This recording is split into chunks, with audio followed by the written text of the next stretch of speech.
রাসূলুল্লাহ সাল্লাল্লাহু আলাইহি ওয়াসাল্লাম বললেন, হে মদিনাবাসী শুনো, তোমাদের এই 2 দিনের পরিবর্তে আল্লাহ তাআলা উত্তম 2 দিন তোমাদেরকে দান করেছেন।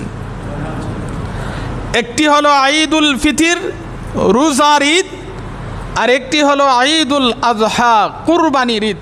সম্মানিত মুসল্লিয়ানি কিরাম, এলাকার সর্বস্তরের মুসলমান ভাইসব, আমরা সর্বপ্রথম মহান রব্বুল আলামিনের দরবারে শুকর আদায় করি, যিনি আমাদেরকে মাহে রমাদানের শেষ পর্যায়ে এবং মাহে রমাদানের শেষ জুমায় আল্লাহর ঘর মসজিদে আসা বসা এবং নামাজের পূর্বে কোরআন ও হাদিস থেকে কিছু আলোচনা শোনার তৌফিক আল্লাহ আমাদেরকে দান করেছেন। এই জন্যে মহান রব্বুল আলামিনের দরবারে শুকর আদায় করি এবং একবার অন্তর খুলে ইমানি কণ্ঠে বলি আলহামদুলিল্লাহ। মাহতারাম হাজিরিন, আমাদের সামনে হলো ঈদুল ফিতর। এই জন্যে ঈদকে সামনে রেখে ঈদের নামাজের গুরুত্ব, ফজিলত এবং বিভিন্ন মাসাইল নিয়ে আলোচনা করার ইচ্ছা করছি। আল্লাহ তাআলা যদি তৌফিক দান করেন। আমরা সর্বপ্রথম বুঝে নেই ঈদ কাকে বলে। ঈদ আরবি শব্দ। ঈদ শব্দটা আরবি, এর অর্থ হলো উৎসব, পর্ব, ঋতু, মৌসুম, পুনরাগমন। প্রতি বৎসর পর্যায়ক্রমে এই ঈদ পুনরাগমন হয় বিদায় ঈদকে ঈদ বলা হয়। ঈদ প্রতি বৎসর আমাদের কাছে ঘুরে ঘুরে আসে। তো ঈদ অর্থ হলো পুনরাগমন। এই যে এই বৎসর ঈদ আসছে, 1 বৎসর পরে আবার ঘুরে আসবে, এর পরের বৎসর আবার ঘুরে আসবে। এই জন্যে ঈদকে ঈদ বলা হয়। ইসলামে ঈদের সূচনা কখন থেকে হয়েছে? আমাদের নবী, বিশ্ব নবী জনাবে মুহাম্মদুর রাসূলুল্লাহ সাল্লাল্লাহু আলাইহি ওয়াসাল্লাম যখন মক্কা থেকে মদিনায় হিজরত করে গেলেন, নবীজি মদিনায় যাওয়ার পরে নবীজি দেখলেন মদিনাবাসী 2 দিন আনন্দ ফুর্তি করে। একটা হলো নাইরুজ, গ্রীষ্ম ঋতুর প্রথম দিন, আর একটা হলো মেহেরজান, শীত ঋতুর প্রথম দিন। এই 2 দিন তারা আনন্দ ফুর্তি করে। রাসূলুল্লাহ সাল্লাল্লাহু আলাইহি ওয়াসাল্লাম তাদেরকে কারণ জিজ্ঞাসা করলেন, তোমরা এই 2 দিনে আনন্দ ফুর্তি করো, উৎসব করো কেন? তারা বলল, ইয়া রাসূলুল্লাহ, জাহিলি যুগে আমরা করতাম, এই জন্য এখনো করি। জাহিলি যুগে নাইরুজ গ্রীষ্ম ঋতুর প্রথম দিন এবং মেহেরজান শীত ঋতুর প্রথম দিন, এই 2 দিন আমরা আনন্দ ফুর্তি করতাম, উৎসব পালন করতাম। এই জন্যে এখনো আমরা এই 2 দিন আনন্দ ফুর্তি করে উৎসব করি। রাসূলুল্লাহ সাল্লাল্লাহু আলাইহি ওয়াসাল্লাম বললেন, হে মদিনাবাসী শুনো, তোমাদের এই 2 দিনের পরিবর্তে আল্লাহ তাআলা উত্তম 2 দিন তোমাদেরকে দান করেছেন। একটি হলো ঈদুল ফিতর, রোজার ঈদ, আর একটি হলো ঈদুল আযহা, কুরবানির ঈদ।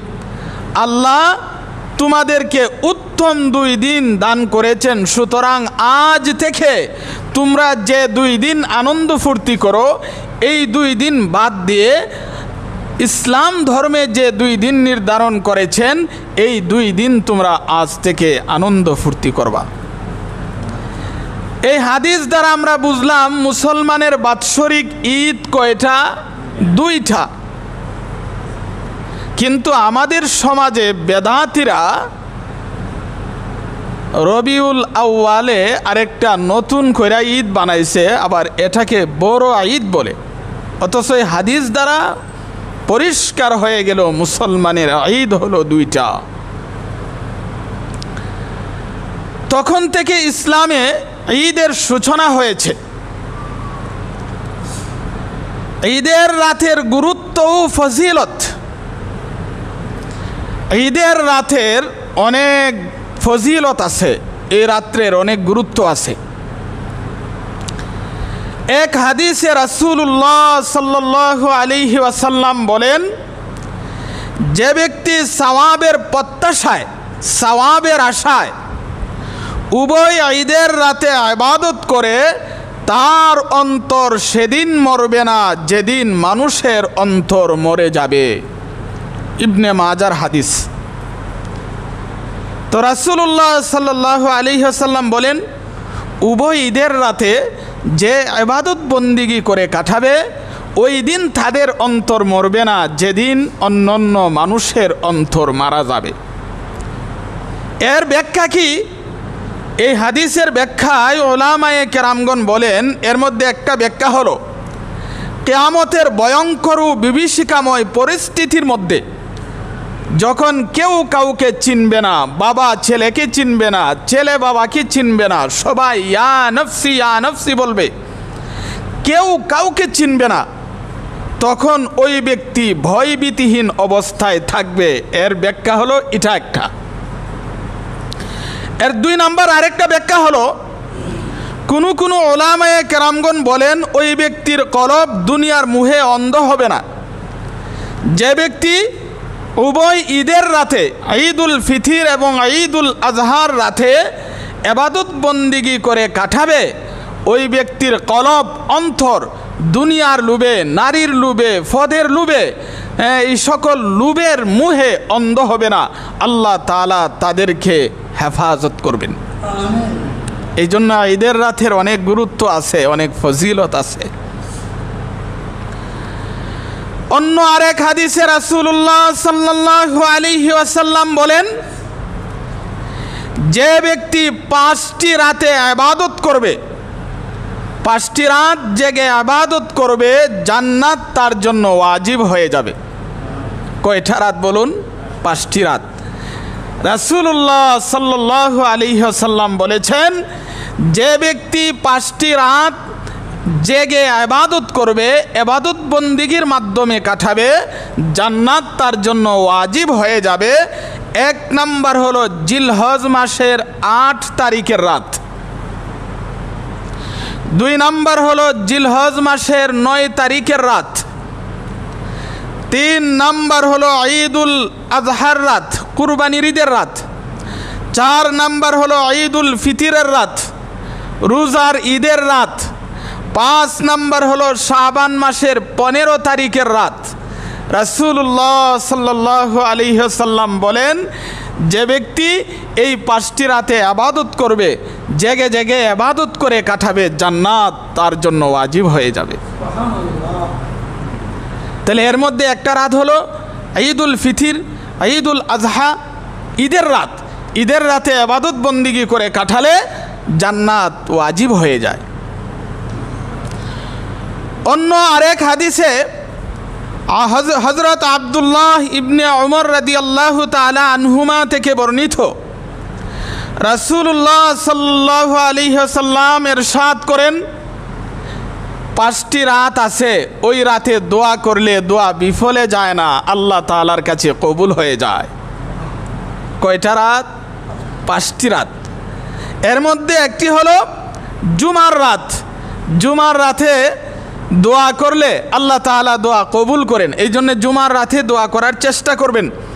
2 নাম্বার রজব মাসের 1ম তারিখের রাত, 3 নাম্বার শাবান মাসের 15তম তারিখের রাত, 4 নাম্বার ঈদুল ফিতরের রাত, 5 নাম্বার হলো ঈদুল আজহার রাত। এই 5 রাতে ইবাদত বন্দিগি করে আল্লাহ তাআলার কাছে আন্তরিকভাবে তওবা করলে আল্লাহ তাআলা তার তওবাকে কবুল করেন, আল্লাহ তাআলা তার হাতকে ফিরাইয়া দেন না। আল্লাহ তাআলা আমাদেরকে এই কয়েকটি হাদিসে বর্ণিত সওয়াব ফজিলত অর্জন করার তৌফিক দান করুন, সকলে বলুন আমিন। এই জন্য সকলে মুহতারাম হাজিরিন চেষ্টা করবেন এই রাতগুলোতে যেন ইবাদত বন্দিগির মাধ্যমে কাটানো যায়। এবার আসুন ঈদের দিনের সুন্নাত সমূহ। 2 ঈদে কিছু সুন্নাত আছে। ঈদের দিনের সুন্নাত সমূহ এর মধ্যে 1 নাম্বার হলো ফজরের নামাজ জামাতের সাথে আদায় করা। ফজরের নামাজ কেমনে আদায় করা? ফজরের নামাজ যদি কেউ জামাতের সাথে আদায় না করে তাহলে ঈদের রাতের ফজিলত সে অর্জন করতে পারবে না, ঈদের রাতের ফজিলত থেকে বঞ্চিত হয়ে যাবে। এই জন্য আমরা খুব খেয়াল করব। 1 নাম্বার হলো ফজরের নামাজ জামাতের সাথে আদায় করার চেষ্টা করব ইনশাআল্লাহ। 2 নাম্বার হলো মিসওয়াক করা সুন্নাত। ঈদের দিন কি করা সুন্নাত? মিসওয়াক করা। আমি বিভিন্ন আলোচনায় বলেছি মিসওয়াকের বহু ফায়দা আছে। আল্লাহ তাআলা খুশি হয়, ফেরেশতারা খুশি হয়, শয়তান অসন্তুষ্ট হয় এবং মিসওয়াক করলে চৌকের ফাওয়ার বাড়ে, দাঁত মজবুত হয়, পাকস্থলী ভালো থাকে, হজম শক্তি ভালো হয়, মরণের সময় ঈমানের সাথে মরণ হয়, মরণের সময় তার মুখে কালিমা জারি হয়ে যায়।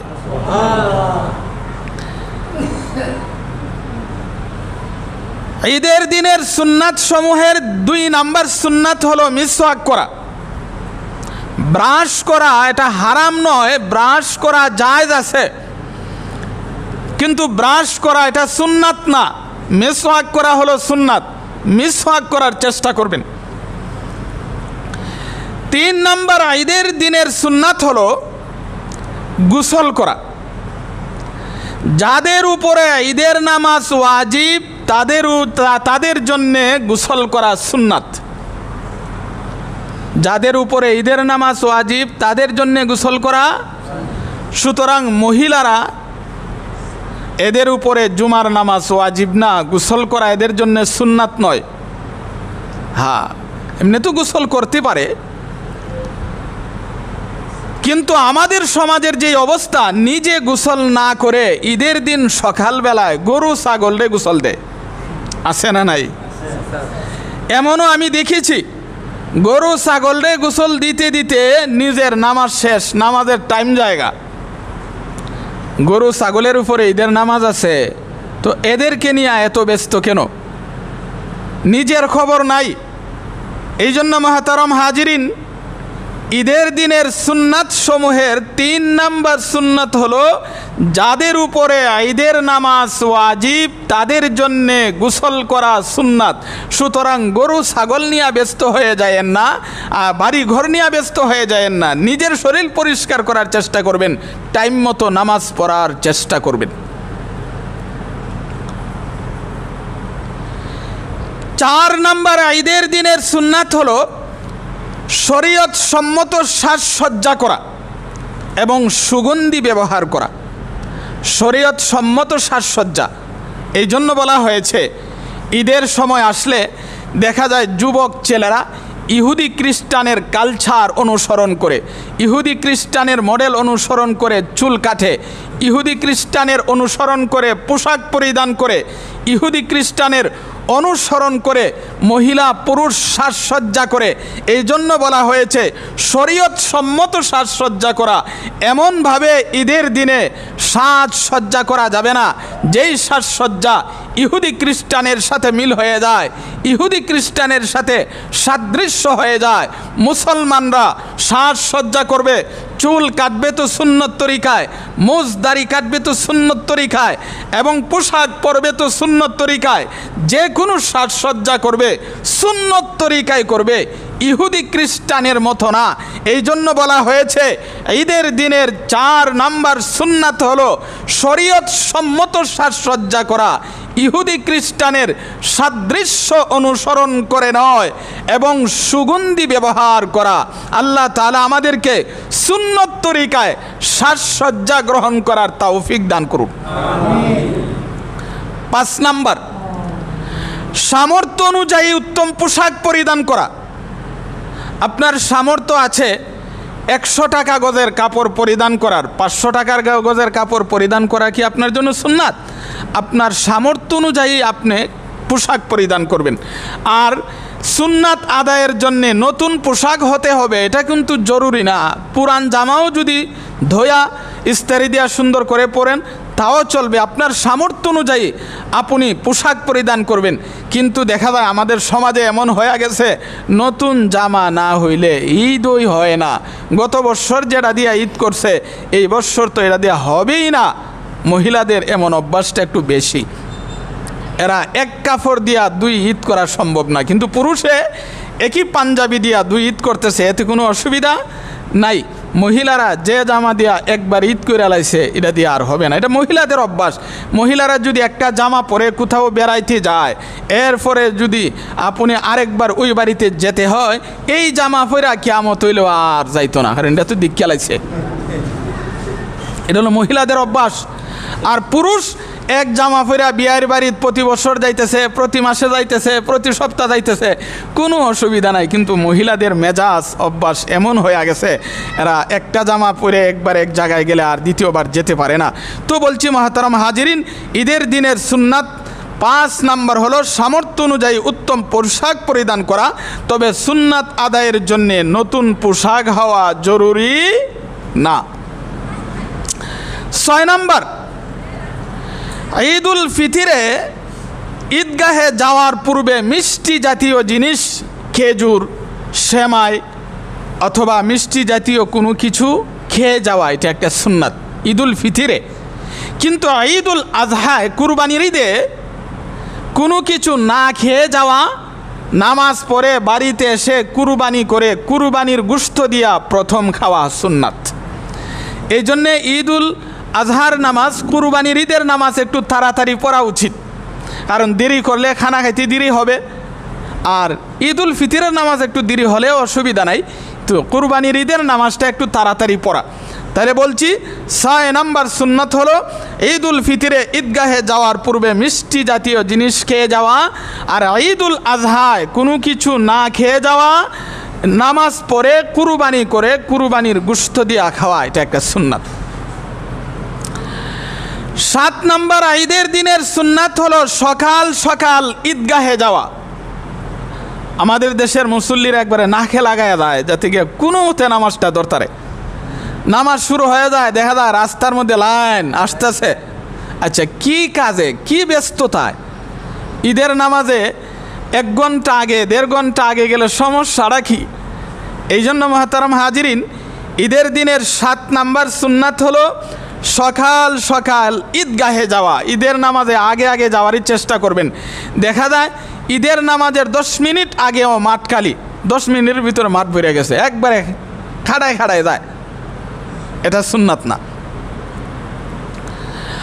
8 নাম্বার ঈদের দিনের সুন্নাত হলো ঈদুল ফিতরে ঈদগাহে যাওয়ার পূর্বে সাদকায়ে ফিতর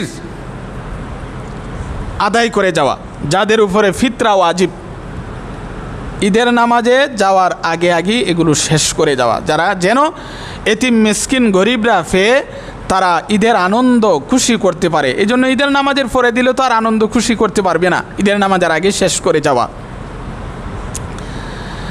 9 নাম্বার ঈদের নামাজ ঈদগাহে আদায় করা সুন্নাত। ঈদের নামাজ কোন জায়গায় আদায় করা সুন্নাত? ঈদের মাঠে।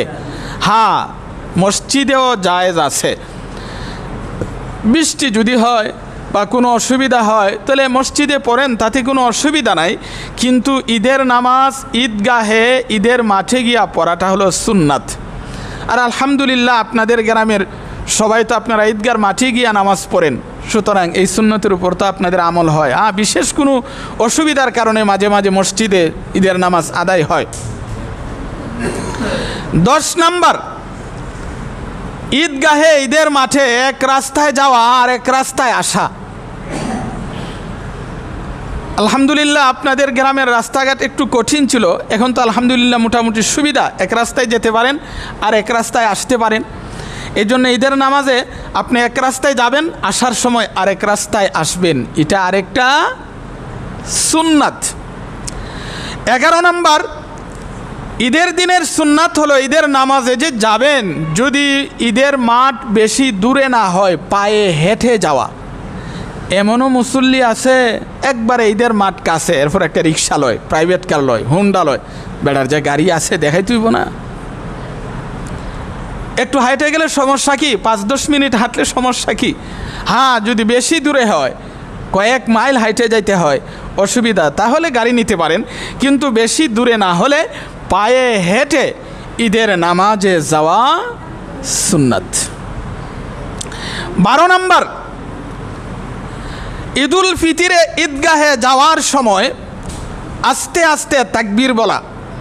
ঈদুল ফিতরে রোজার ঈদে যখন আপনি ঈদের মাঠে যাবেন তখন যাওয়ার সময় আস্তে আস্তে আওয়াজ না করে আল্লাহু আকবার আল্লাহু আকবার লা ইলাহা ইল্লাল্লাহু ওয়াল্লাহু আকবার ওয়ালিল্লাহিল হামদ আস্তে আস্তে পাঠ করবেন। আর ঈদুল আজহা কুরবানির ঈদে যখন ঈদগাহে যাবেন তখন যাওয়ার সময় একটু জোরে তাকবীর পাঠ করবেন। আল্লাহু আকবার লা ইলাহা ইল্লাল্লাহু আল্লাহু আকবার ওয়ালিল্লাহিল হামদ। আল্লাহ তাআলা আমাদেরকে ঈদুল ফিতর এবং ঈদুল আজহায় এই সুন্নতগুলোর উপরে আমল করার তৌফিক দান করুন, সকলে বলুন আমিন। এবার আসুন মুহতারাম হাজিরিন, 2 ঈদের নামাজ কাদের উপরে ওয়াজিব? যে ব্যক্তির উপরে জুমার নামাজ ওয়াজিব তাদের উপরে ঈদের নামাজ ওয়াজিব। যাদের উপরে জুমার নামাজ ওয়াজিব না তাদের উপরে ঈদের নামাজও ওয়াজিব না। ঈদের নামাজ ওয়াজিব হওয়ার জন্যে কিছু শর্ত আছে। 1 নাম্বার হলো পুরুষ হতে হবে।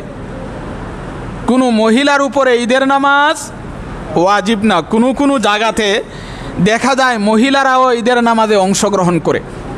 একটা দল আছে ইহুদি খ্রিস্টানের দালাল লামাযহাবী, এদের আকীদা বিশ্বাস হলো যে পুরুষ না মহিলারাও ঈদের নামাজে অংশগ্রহণ করবে।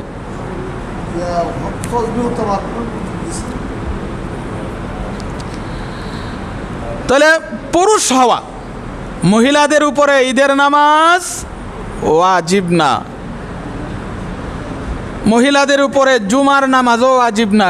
কোনো জায়গাতে এমনও দেখা যায় যে মহিলারাও জুমার নামাজে অংশগ্রহণ করে। 2 নাম্বার হলো স্বাধীন হওয়া। কোনো গুলামের উপরে ঈদের নামাজ ওয়াজিব নয়। এখন তো আর গুলাম নাই, কিন্তু গুলামের বিধান আছে। 2 নাম্বার স্বাধীন হওয়া, কোনো গুলামের উপরে ঈদের নামাজ ওয়াজিব না। 3 নাম্বার হলো মুকিম হওয়া, মুসাফিরের উপরে ঈদের নামাজ ওয়াজিব না সফর অবস্থায়। 4 নাম্বার হলো সুস্থ হওয়া। যে ব্যক্তি একেবারে অসুস্থ ঈদের নামাজে যেতে পারবে না, ঈদের নামাজে গেলে তার রোগ বেড়ে যাবে, অসুবিধা হবে, এই ব্যক্তির উপরে ঈদের নামাজ ওয়াজিব না। 5 নাম্বার হলো জালেম থেকে নিরাপদ হওয়া। এমন যদি হয় যে ঈদের নামাজে যায়, রাস্তায় অথবা ঈদগার মাঠে জালেমরা তার উপরে জুলুম করবে, জালেমের জুলুম থেকে বাঁচার জন্যে এদের উপরে জুমার নামাজ ওয়াজিব না। জালেম থেকে নিরাপদ থাকা, যারা নিরাপদ নয়, জালেম থেকে যারা নিরাপদ নয় তাদের উপরে ঈদের নামাজ ওয়াজিব না। 6 নাম্বার হলো দৃষ্টিশক্তি সম্পন্ন হওয়া। যারা অন্ধ, খানা, দেখে না, ঈদগার মাঠে হেঁটে যেতে পারবে না, রাস্তাঘাট ভালো করে দেখে না, এদের উপরেও ঈদের নামাজ ওয়াজিব না। 7 নাম্বার হলো হাঁটা চলায় সক্ষম হওয়া। এখন প্যারালাইসিস হয়ে পাও বেবস হয়ে গেছে, হাঁটতে পারে না, পঙ্গু হয়ে গেছে, পা ভেঙে গেছে, ঈদগার মাঠে যেতে পারবে না, তাদের উপরে ঈদের নামাজ ওয়াজিব নয়। এই সকল লোকের উপরে ঈদের নামাজ কি না? ওয়াজিব না। কিন্তু যাদের উপরে ঈদের নামাজ ওয়াজিব না, তারা যদি ঈদের নামাজ পড়ে ফেলে, যেমন হাঁটতে সক্ষম না কিন্তু গাড়ি দিয়া ঈদগার মাঠে চলে গেছে, চোখ ভালো না, অন্ধ, আরেকজন দৈরা দৈরা ঈদগার মাঠে গেছে, জালেমের জুলুম থেকে নিরাপদ না, এরপরও সাহস করে চলে গেছে, অসুস্থ ব্যক্তি কষ্ট করে গেছে, মুসাফির ঈদের নামাজ পড়ছে, অথবা গুলামে ঈদের নামাজ পড়ছে, যাদের উপরে ঈদের নামাজ ওয়াজিব না, তারা যদি ঈদের নামাজ পড়ে তাহলে ঈদের নামাজ আদায় হবে, ঈদের নামাজ আদায় হবে, তাতে কোনো অসুবিধা নাই। 2, ঈদের নামাজ শুদ্ধ হওয়ার জন্য কিছু শর্ত আছে। এতক্ষণ যা আলোচনা করলাম তা হলো ওয়াজিব হওয়ার জন্য শর্ত, আর এখন যে বলতেছি এটা হলো 2, ঈদের নামাজ শুদ্ধ হওয়ার জন্য শর্ত। 1 নাম্বার, শহর হতে হবে, গ্রামে ঈদের নামাজ শুদ্ধ হয় না।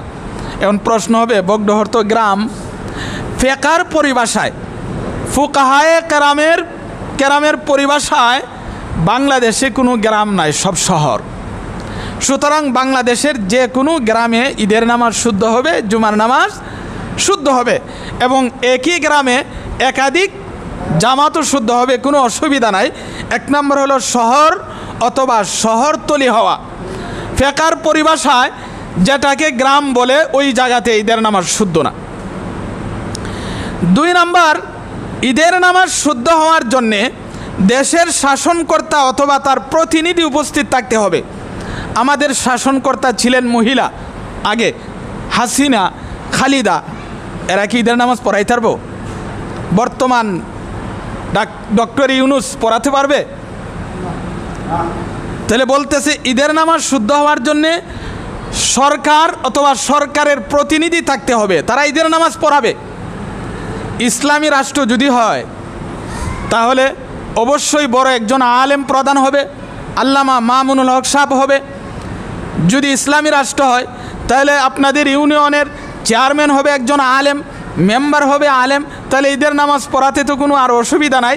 এখানে ইসলামী রাষ্ট্রের কথা বলছে, যদি ইসলামী রাষ্ট্র হয় তাহলে শাসনকর্তা অথবা তার প্রতিনিধি উপস্থিত থাকা। 3 নাম্বার হলো সার্বিক অনুমতি থাকা, আল ইজনুল আম, সবার অনুমতি থাকতে হবে। আপনারা যদি বগডহর ঈদগার মাঠে এলান করেন যে কনিকার কেউ যদি এখানে আসে তাহলে এখানে নামাজ পড়তে দিব না, আপনাদের মসজিদে, জুমার মসজিদে যদি বলেন যে 60 ঘরের মুসল্লি স্যার আর কেউ আসলে জুমার নামাজ পড়তে পারবেন না, তাহলে আপনাদের মসজিদে নামাজ হবে না। আল ইজনুল আম, যে কোনো মুসলমান আসলে নামাজ পড়ার অধিকার থাকবে। তাহলে ঈদের মাঠটাও এমন হতে হবে, যে কোনো মুসলমান আসলে তার নামাজ পড়ার অধিকার থাকবে। এই অধিকার থাকলেই ঈদের নামাজ শুদ্ধ হবে, নতুবা ঈদের নামাজ শুদ্ধ হবে না। 4 নাম্বার হলো জামাতের সাথে ঈদের নামাজ হওয়া। একা একা ঈদের নামাজ হয় না। 5 ওয়াক্ত নামাজ জামাতে না পড়ে একা পড়লে হয়, জামাত না ফেলে একা পড়লে হবে, কিন্তু ঈদের নামাজ জামাত ছাড়া হবে না। আপনি ঈদের নামাজ পান নাই, একা একা পড়লে হবে না। কমপক্ষে ইমাম ছাড়া একজন হলেও ঈদের নামাজ জামাতে পড়া যায়, কিন্তু জামাত ছাড়া একা একা ঈদের নামাজ শুদ্ধ হয় না। 5 নাম্বার হলো ওয়াক্ত হওয়া, সময় হওয়া। আজকে ঈদের নামাজ পড়লে হবে না, ঈদের নামাজের একটা টাইম আছে। ঈদের দিন রমজান মাসের পরে শাওয়াল মাসের চাঁদ যখন আকাশে দেখা যাবে, ঈদের দিন সকালবেলা সূর্য যখন 1 বর্ষা পরিমাণ উপরে উঠবে, সূর্য পশ্চিম আকাশে ঢলার আগ পর্যন্ত ঈদের নামাজ পড়ার সময়। সূর্য যখন পশ্চিম আকাশে ঢলে যাবে, এরপরে আর ঈদের নামাজ পড়লে ঈদের নামাজ শুদ্ধ হবে না। এই 5টি শর্ত পাওয়া গেলে ঈদের নামাজ শুদ্ধ হবে, নতুবা ঈদের নামাজ শুদ্ধ হবে না। এবার আসুন ঈদের নামাজ আদায় করার নিয়ম বা পদ্ধতি কি। ঈদের নামাজ কত রাকাত? হযরত ওমর ইবনুল খাত্তাব রাদিয়াল্লাহু তাআলা আনহুমা থেকে বর্ণিত, তিনি বলেন ঈদের নামাজ 2 রাকাত, মুসাফিরের নামাজ 2 রাকাত, জুমার নামাজ 2 রাকাত। এখানে 2 রাকাতই পরিপূর্ণ নামাজ হিসেবে বিবেচিত। সুতরাং এখান থেকে বোঝা যায় ঈদের নামাজ 3 রাকাত না 2 রাকাত? 2 রাকাত। ঈদের নামাজ 2 রাকাত। ঈদের নামাজ আমরা কেমনে পড়ব? যেহেতু ঈদের নামাজ প্রতিদিন আমরা পড়ি না, বৎসরে একবার আসে, এই জন্যে ঈদের নামাজে গেলে অনেকে দেখা যায় ঈদের নামাজে জানাজার নামাজ ফেরালায়। ঈদের নামাজ কেমনে পড়ব তা জানে না, আরেকজনের দিকে তাকায় থাকে, সে যা করে সে তা করে। এই জন্যে নিয়মটা জেনে রাখা দরকার।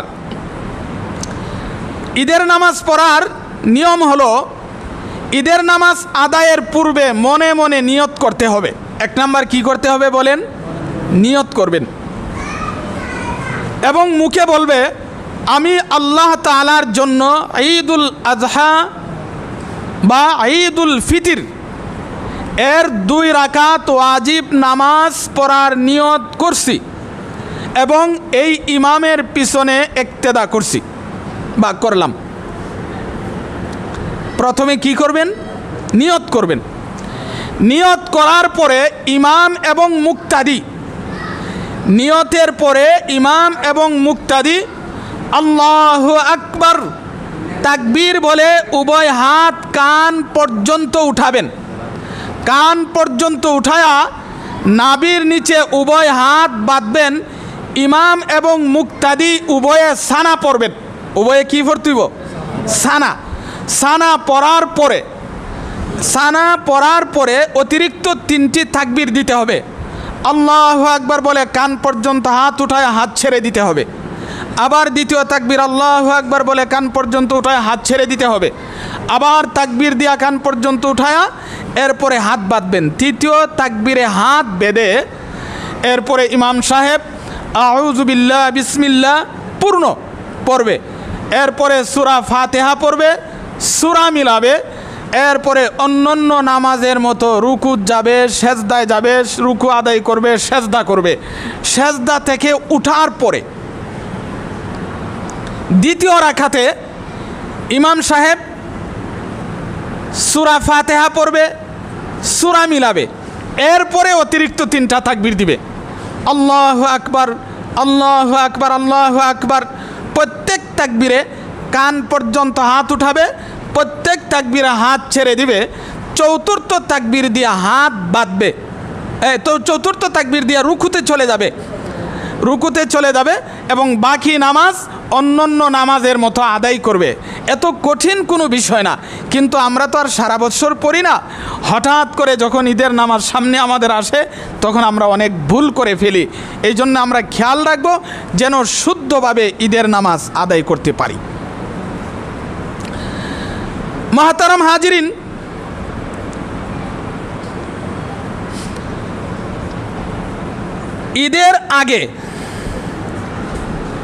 ঈদের নামাজের আগে এবং পরে কোনো নফল নামাজ পড়া যায় কিনা?